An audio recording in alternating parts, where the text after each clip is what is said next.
Good day to you. Please introduce yourself. Good day, sir.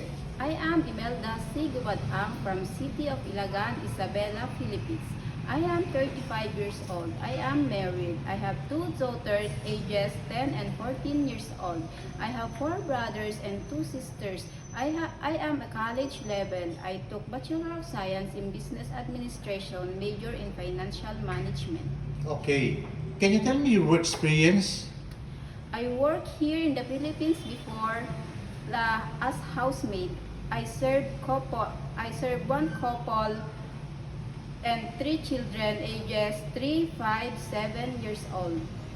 My duties are cooking, ironing, doing laundry, cleaning the house, washing dishes, marketing, and my main duties are taking them. And my second experience is as a domestic helper in Saudi Arabia. I served one couple, three children ages 2, 4, and 5 years old. My duties are cleaning the house, doing laundry, marketing, car washing,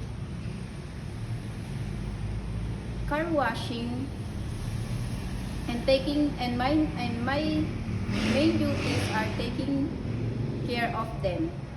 Okay. In your previous employer, how would you take care of the children, especially when sick? If the children is sick, I will call my employer,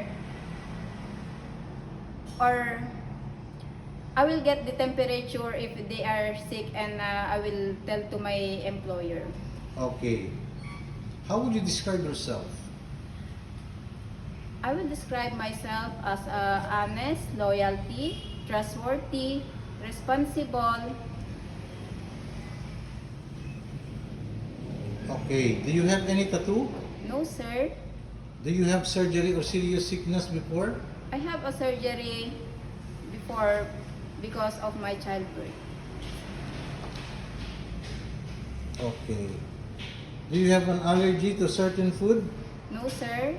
Do you smoke and drink alcohol? No, sir. Why do you want to work abroad?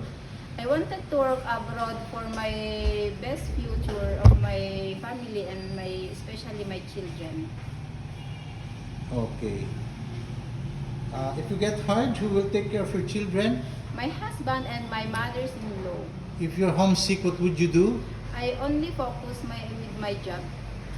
What time do you usually sleep and wake up when you were working? I sleep late at night, 10 p.m. in the evening, and I wake up after my work, and I wake up 5 a.m. in the morning. Okay. Are you the one who do the cooking and marketing at home? Yes, sir. Sometimes kids are so far active and they tend to be out of control. How would you control your temper?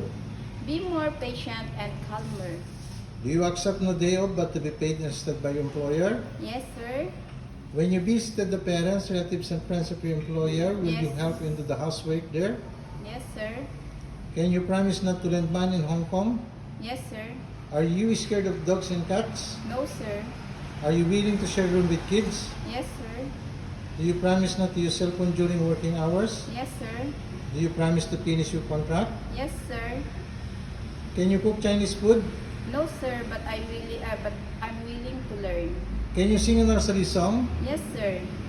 The wheels on a bus go round and round, round and round, round and round. The wheels on a bus go round and round, all through the town. Okay, what is your message to your future employer? So my dear future employer, please choose me as your helper because I am loyal, trustworthy, honest, responsible, hardworking, and especially I promise to finish my contract with you, and I will do my best to serve your family. Thank you.